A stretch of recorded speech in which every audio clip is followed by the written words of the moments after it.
Good morning, everybody. This is Grant with State of the Spark, and I am super pumped you're here. Sorry I was muted there. I hope your morning is going fantastic. And we've got a fun show for you today. I cannot wait to talk about today's show for reasons. And we're going to cover what does this mean and what does this mean. We're going to be talking a little bit about that and ritual and the role that ritual plays in your life and why we get away from ritual. Where does it go? And how that actually affects our society in a big way on an individual level first, and then ultimately society. But before all of that, we're going to be talking about how crypto is helping Ukrainians and the pros and cons of that, as well as a galactic wipeout. What happens when you wreck 550 galaxies together at once? We're going to talk about that. And before any of that, you know what we're going to do. We're going to cover Morning Cup of Gratitude. What are you grateful for? What are you pumped about? What's getting you excited? I've missed my mornings starting with Morning Cup of Gratitude. I don't know about you, but I start with gratitude in general, but sharing gratitude with you has been so uplifting and reaffirming and ritualized in a very positive way for me. So go ahead and share in the comments below. What are you grateful for today? What gets you pumped? What's getting you out of bed this morning? And you know I'm going to start. Let's start with Morning Cup of Gratitude. I am grateful for, I know something you don't know. I've got a ritual of my own that when I'm really feeling the need to be comforted, oh, there's coffee. When I feel the need to be comforted, I love making a cup of coffee and adding to it. I'm going to give Marissa 2 seconds to guess what I add to my coffee that makes me a little too fancy. What is that? Hot cocoa. When I add hot cocoa to my hot coffee, you know I've gone to fancy land and I've got some comfort for me. So this morning, what I'm grateful for is I'm grateful for hot cocoa and my hot coffee. I'm also grateful for two individuals right now that are really lifting me up. And there's a lot of people that I could always be grateful for. But two people in particular have been really affirming to me in a intimate and vulnerable way that I really want to give a shout out to. Natalia Clemens, she and I met for tea recently, and we were talking about how to partner on workshops and do some things like that. But there was just some things that she said that were honest and transparent. And even contrary to who I am. And I value that because it comes from a place of kindness and care about where we're going. But it was just so affirming to have that dialogue. The same with James Joseph. James Joseph has been a fast friend of mine for some time. We meet most every Tuesday morning and then some. And it's just brought a lot of riches to my life. And so a shout out to these two people who've been very affirming about this show, what we're leveling up. You got to watch for some of the interviews coming. We're going to be interviewing crypto professors. We're going to be interviewing personal development gurus and how they actually view the Ukrainian crisis. And of course, if you're watching this show or part of the Discord, we're going to be talking more and more about financial freedom and how you can give back more while not sacrificing your financial freedom, which seems to be a dilemma for many people. And if you like any of this content or anything we've ever done, please like, subscribe. The world needs more positive messages, and they need more messages than just what the mainstream media is sharing. So be a purveyor of hope, truth, and positivity. Share the show, tag 2 or 3 people, and share it to them as we get started with today. Let's talk about other news. In the news of galactic wipeouts. Again, other news is meant to make you smarter, more intelligent, and have something to talk about other than just what the mainstream media wants you to talk about. Should level you up and also give you perspective. And you guys know I love space news. And I love space news for reasons, lots of reasons. But in this case, this was such a mind-boggling number that I had to share it with you guys. You streaming someone else? Also, I don't know what that question means exactly, Yagya, but get back to me and let me know what you mean by that. I'll answer your question. So in terms of the galactic wipeout for other news this morning, the largest shockwave in the universe was recorded recently, measured up to 60 times larger than the entire Milky Way. Now remember, the Milky Way is not our solar system, for those of you who forget. The Milky Way is our entire galactic cluster. It's or not even cluster, it's just our galaxy. It's not even a cluster. It's 60 times larger than our entire galaxy. Think Star Wars and traveling between stars. That's just one galaxy. That's the Milky Way, and this shockwave is 60 times larger than that. This shockwave has been traveling through space at near light speeds for almost 200 million years. Now, where this comes from is it's basically 730 million miles away from Earth, and it's what's known as the Abell 3667 system. This is a galactic cluster. If the Milky Way is a collection of solar systems, a galactic cluster is a collection of galaxies. And Abell 3667 is 730 million miles away, and it actually contains two galactic clusters, which total about 550 individual galaxies, 550 Milky Ways. And when those things collide, they created the universe's largest known yet wave of energy. And at the Meerkat satellite system in South Africa, they were actually able to record the radio wavelengths, also known as radio relics, of the size of these things. And what they're finding is that this started about 1 billion years ago when these two galactic clusters collided and smushed and created this shock wave that came out of Abell 3667. And I just got to think about this for a second. These are traveling at 3 million miles per second. And I don't know how fast thought travels. And I bet you there's an actual metric for this that I think it's actually measured somewhere. But when I see something this large happening this constantly, and it's just data and information and energy flowing as fast as it's flowing, I have to think, another way to think about this is, how are these not the visualizations and brainstorms of a god or a deity or the giants that may be, or the titans of Marvel? This is crazy, and how big this is. And it made me think at scale. It made me think of something my mom once said, a phrase my mom used when she talked about what might be the name or title of her book. And she called it Dazzling Dendrites Dancing. Dendrites are the little filaments that come off of your neurons in your brain, and these waves of energy that flow between them. Dazzling Dendrites Dancing. That is the Galactic Wipeout. If you want to know more about what is going on with this insanely massive, here we go. I put that in the comments there. This insanely massive wavelength. You got to check it out there. Read more on the article. Let's talk about crypto on the world stage. This week, for those who watch the crypto markets, this is not the Bloomberg crypto update. We usually do that on Fridays or Saturdays or some other time. Today's just a lesson on stuff, but we want to talk about crypto on the world stage real quick. For those who don't know, crypto was in a huge bear market and still kind of is. And when Russia invaded the Ukraine, all the markets tanked. The crypto market tanked, and the traditional. So the TradFi, traditional markets, traditional finance. The decentralized markets, or DeFi, decentralized finance. So TradFi and DeFi both imploded when Russia invaded Ukraine. But what we found is the very next day is the DeFi markets, the crypto markets, actually recovered and recovering quite significantly. Are we in a bull market now? Not necessarily. In fact, some people are calling it a pseudo rally.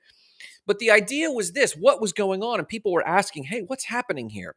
Well, what we're finding is with Ukrainian refugees, there is a whole new era of refugees. And by that I mean this. Ukrainian refugees are more connected than many other refugees have been in the past. Yes, we had a massive Syrian crisis with Syrian refugees not long ago. And we don't want to diminish any sort of refugee group or create hierarchies that one refugee group is better than another. Refugees are refugees, and it's a horrible situation. But technologically speaking, the Ukrainians have been able to wield social media and their cell phones and mobile phone use in general at a whole new level. Now, what we're seeing is that there's this technology push in the Ukraine to kind of fight back this unwarranted Russian invasion. So much so that we've seen even people like Elon Musk move the satellites and activate Starlink over the Ukraine in order to give an extra boost or help to those who might want to stay connected. We're seeing that these refugees are able to use their phones and connect their phones to their crypto wallets. And instead of having to go to ATMs, which Russian hackers actually took down a lot of the financial systems in the Ukraine, but they can still get connected to Elon's Wi-Fi and then access their wallets. And now they have money to continue to use and spend, whether in the form of donations or their savings, and help them actually transition into countries nearby where they are fleeing to. It's a whole new class of refugee empowered through technology and supported by the world stage through cryptocurrency. And so, cryptocurrency, those who watch crypto, there's a lot of people actually watch crypto like they watch weather patterns. They actually watch the wallets, they watch money flow. And we've seen there is a massive spike in use through Ukrainians or in that part of the world where people are actually able to continue to transact business, continue to access their own funds or donations real time, and they're not as stranded. And I think this might actually lend it to these Ukrainians to be more welcome to neighboring countries, as opposed to when you see Syrians fleeing, they have very little with them. And I think the concern is an immigration concern, and that we'll leave that to the politicians. But I think the technology has actually lent itself to this next tier of refugee. Now, some quick numbers.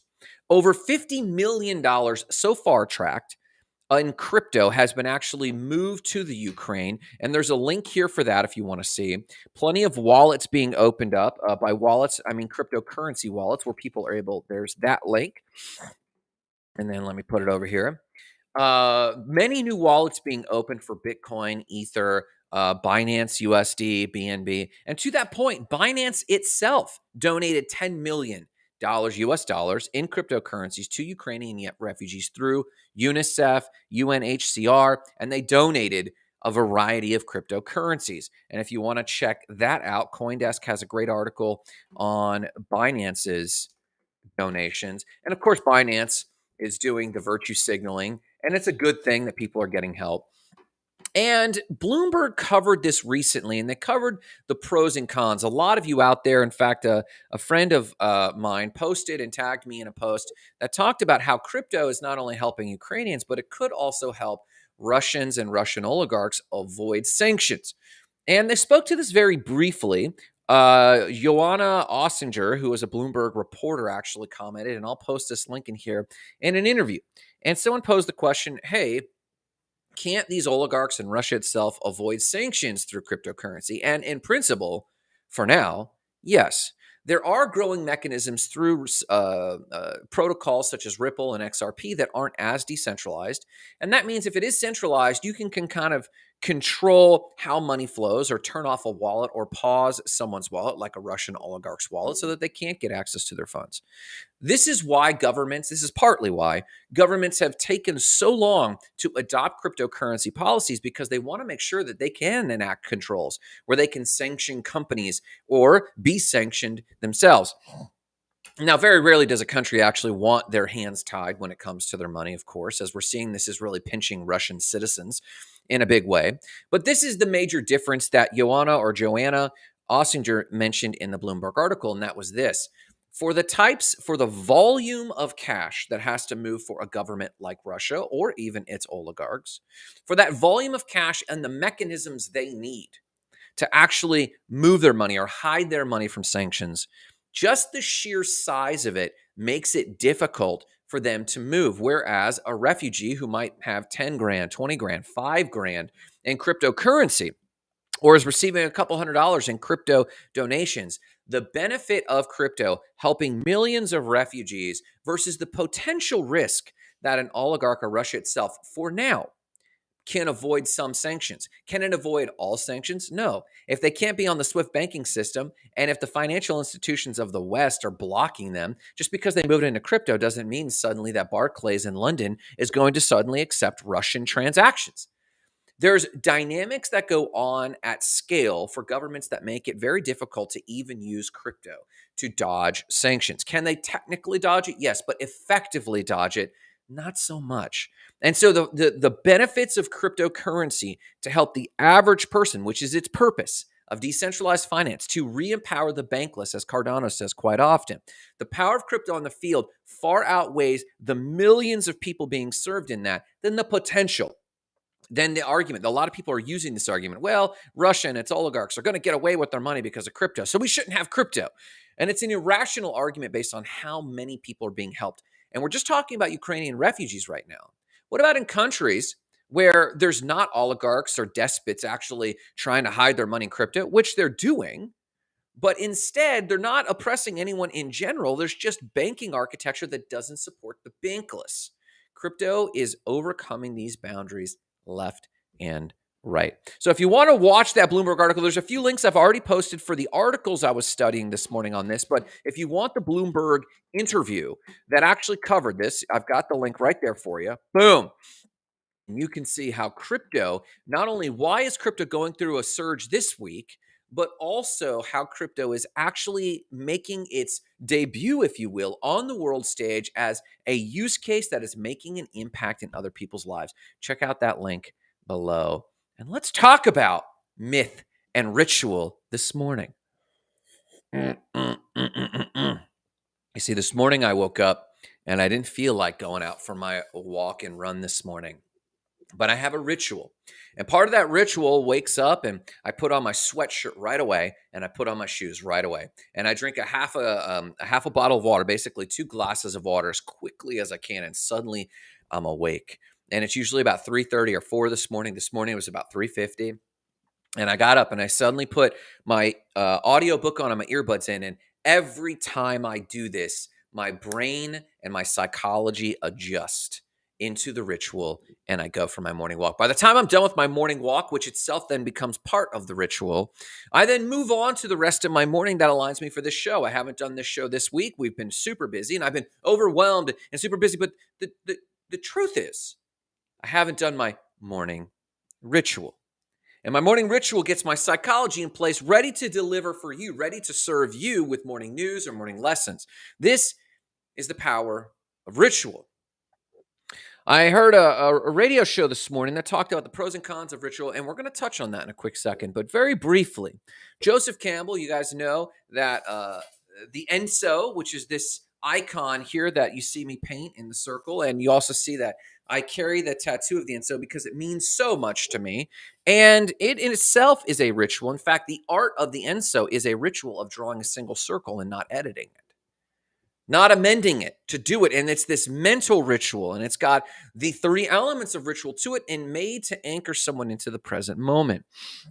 Joseph Campbell, the author, wrote, "When ritual is no longer present in a society is destined to disintegrate." Now, sometimes societies need to disintegrate. Sometimes you have power structures that are oppressive to a particular people group, and you should break down society, and you should break down the rituals that society has imposed. So it is natural for societies to evolve. It's natural for societies to start out really optimistic, and then they shift and power structures come up, and then they become oppressive to a people group, and the people group overthrow them and defy the ritual structure, and then begin a new version of that society. And for those who don't recognize it, obviously, that is its own ritual. Rituals are made to anchor society. And as Joseph Campbell rightly said, when you can observe rituals and myths start to leave the common vernacular, and when you see a people no longer acting in ritual, you can predict that society is in shift. And that can be good and that can be bad. I'm not making a qualitative statement on that. It's just a mechanism. So it's positive that all societies evolve and shape, but what about when we get sucked away into that shifting society and we don't land on new rituals for ourselves and for the people around us? You see, the world is so busy right now, even in the pandemic, when we should have and did to a degree and in a way slow things down, our networking rituals, our meeting rituals, our social rituals started to get torn down. You compound on that, but the spiritual center of our society in particular has been fading for some time and shifting for some time. And though every person has an innate part of their body, whether evolved or created, you make the call, but there's a part of a human that craves for looking towards something higher, for meaning, for purpose, for God. But right now, our rituals and our myths around that are disintegrated. And a lot of people feel listless. And compound on top of that, world-changing events, there's that Chinese curse that says, "I pray you live in exciting times." It's a curse in Chinese. And the idea of that meme that I'm just sick and tired of living through world events, but we all do. And we're more connected now than ever. So we're going to observe what probably many generations have observed, but we're going to observe them up close and at a high pace and see them up close. So it's overwhelming.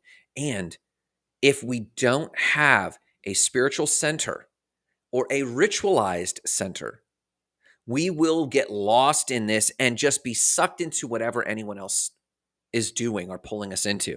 This is how people get sucked into extremes, the extreme political environment right now. It's because their brain has been operating at such a shallow level because they don't have many positive rituals. They probably have other rituals that are negative, and those are rituals that are affirming those extreme beliefs. But are we auditing our rituals? Are we curating our rituals in a time when we need to? We're taking even less time than ever to center ourselves before we get sucked into the pace of the day. And today I want to talk about briefly how the three aspects, the three keys to powerful rituals so that you can reconnect with ritual. Why do I get up between 3 and 3:30 or 4 just about every single morning? It's not necessarily because I'm part of Mr. Hustle culture. Those of you who know me know that I get up this early, I put a full day's work in, and I cut out at 2 or 3 when I'm having a normal week, and I go to the gym, and I partly get up at this hour, not just to prep for the show, but to center myself. Because I'm Mr. ADHD business owner, right? I'm Mr. ADHD entrepreneur. I'm all over the place. And if I don't get my morning ritual, in fact, I am recharged from, even though I'm an extrovert, I am charged and energized by the quiet of the morning, making my thoughts linear, not having inputs at all, except the inputs I dictate, like my goals. And I'll cover some of those in a second. But I'm here to talk to you today about the three powerful aspects of ritual so that you can start curating your own ritual. And no, I'm not just talking about habits, though habits contribute. I'm talking about something far deeper than that, far more triggering than that. A few examples of rituals is you might have these habits, but don't recognize them as rituals, but they are. Workout ritual. Maybe you put your shoes out the night before. Maybe you take a particular pre-workout drink that has a particular flavor. Maybe you have a certain stretch routine.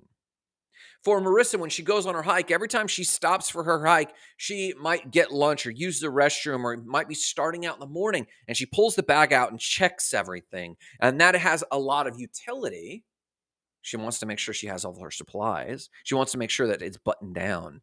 But there is also a mental shift that occurs, an intentionality, a visualization that occurs. And this too is a ritual. Now, you might go to coffee in the morning, but if you don't have these three aspects, it's just a habit.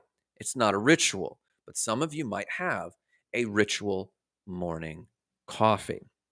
I myself have a ritual. These are my 5x8 cards. I have a ritual that every week, every Saturday and Sunday, I fill out my plan for the week. Yes, I have Google Calendar, but the writing of it out with a pen and ink in my Moleskine journal, the writing out of it is a ritual where I am doing the three elements of a ritual so that it's burned in me and that I'm dictating my intentionality and my visualization for the week.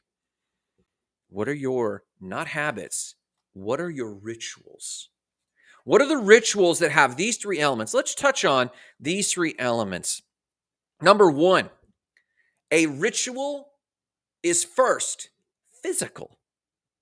Whether you're kneeling in a church at the altar to pray, or whether you're in the river Ganges and you're jumping in and cleansing yourself, whether you're going to a CrossFit gym and strapping down your shoes and stretching your arms and doing your stretch routine, a ritual. Now, habits are also physical and habits are great, but if you're on autopilot, you're not doing a ritual. If you're on autopilot, you're doing a habit.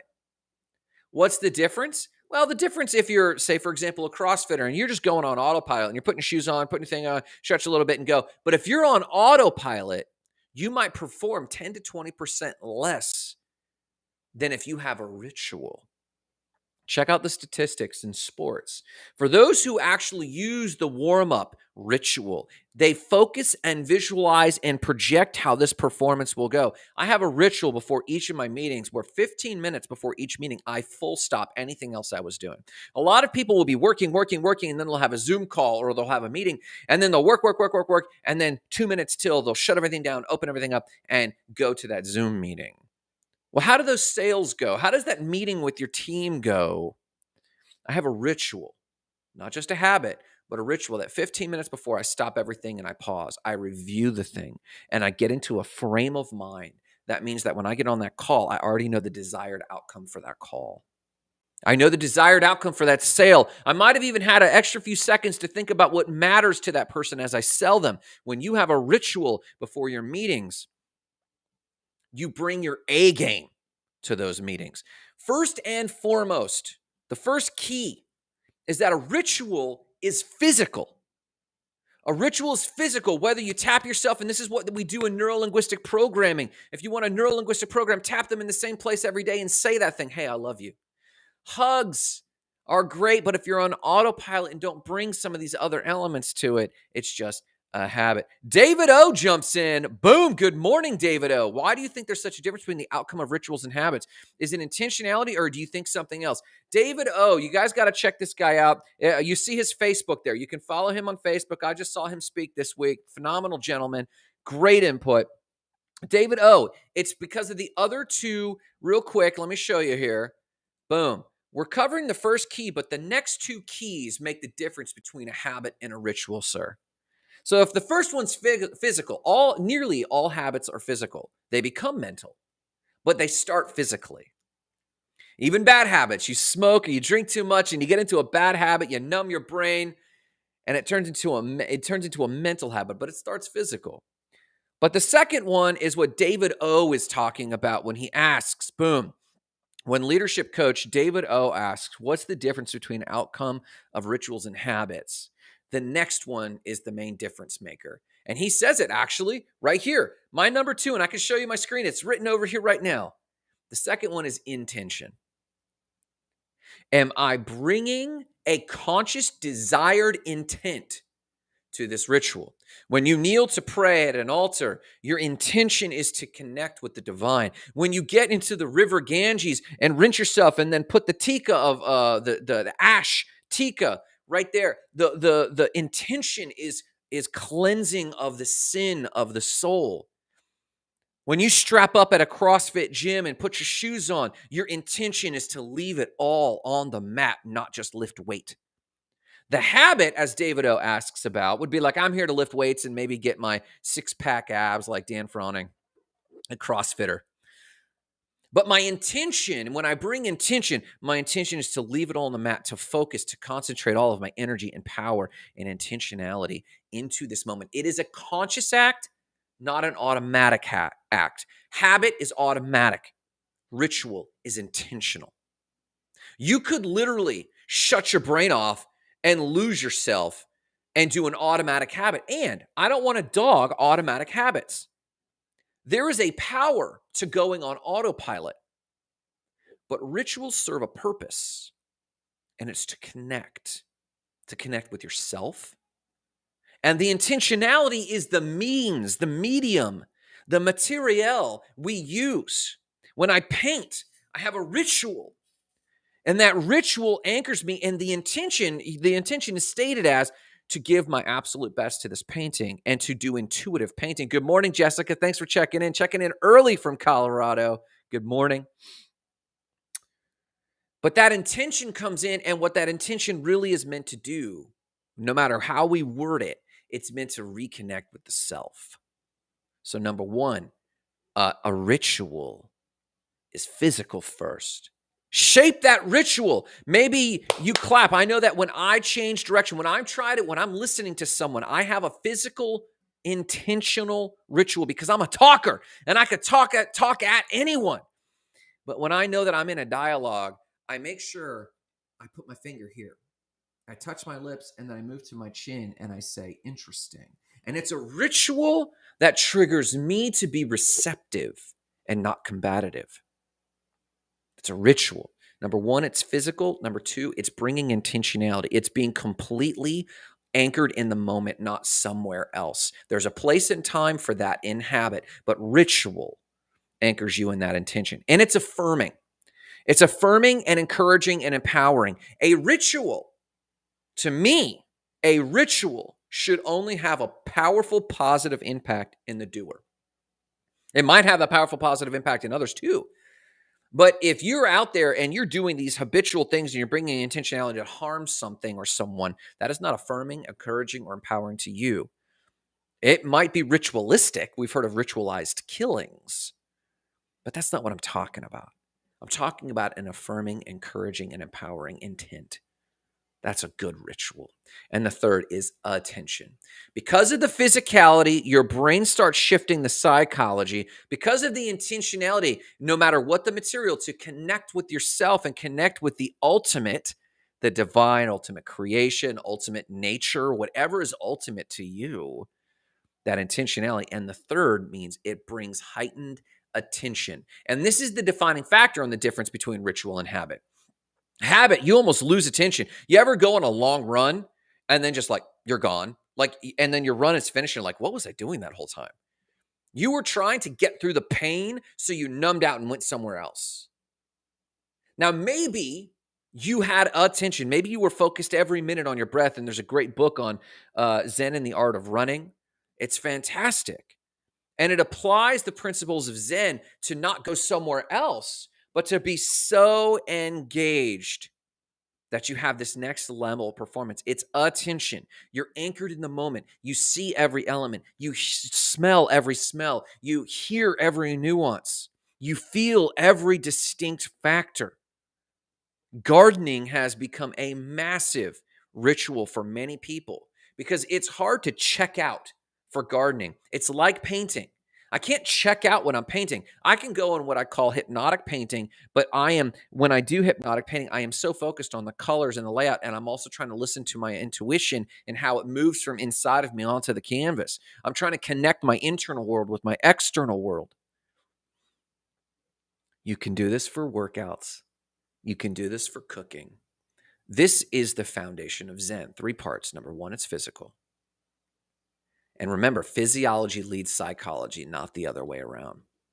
If your psychology is leading your physiology, you're probably losing the battle that day. Just that day. We have tough days. You don't want to get out of bed. And that is psychology. But when you are feeling affirmed, when you feel agency, when you're feeling empowered, it is when your psychology leads your physiology. I don't feel like it. Well, go do 5 jumping jacks. I kind of feel like it a little bit. Okay, do 5 more push-ups. Now I feel like it. Let's go do this. Physiology leads psychology, not the other way around. Number 2, intention. Bring intentionality. Make it affirming, encouraging, empowering. Know that no matter how you word it, at the back of it, it's connecting your internal world with your external world, connecting with yourself and connecting with the divine. And number 3, attention. Pay attention to everything in that moment. Don't check out. Don't go somewhere else. Stay in that moment. Be in it. Sights, sounds, smells, kinesthetic touches. Be engaged in every aspect. Those are the 3 aspects, the 3 keys of a ritual. And I want to encourage you. I want to end on this note. If you do not have an affirming, empowering ritual, start one. When you know you're getting close, it's when you start doing something, and yes, it'll start as a habit, but you have to bring your intentionality and your attention to it and ensure that when you're done, for example, my 5x8 cards where I write my top affirmation, I am so happy, grateful, and full of joy now that I am doing these things in the present progressive. These are my 5 top goals for that day. These are the habits I'm doing, but this is my intentionality. And the writing of this, and then this goes in my pocket, the writing of this every day is affirming and empowering. I encourage you, if you do not have a ritual, now you might say, my ritual is going to church. Well, that's once a week. My ritual might be prayer, and that's a fantastic one because it's daily and it is directly focused on the divine. But maybe it's a workout. If it's your workout, whatever your goal is, don't just make a goal and then you need to make it habitual, but level that habit from a habit to a ritual. Level it up. You can take a habit and make it a ritual, meaning when you put on your shoes, express gratitude to the universe. Thank you for that I was able to afford this pair of shoes. Thank you that I'm up in the morning. Thank you for waking me up. Thank you for how I'm going to feel when I finish this workout.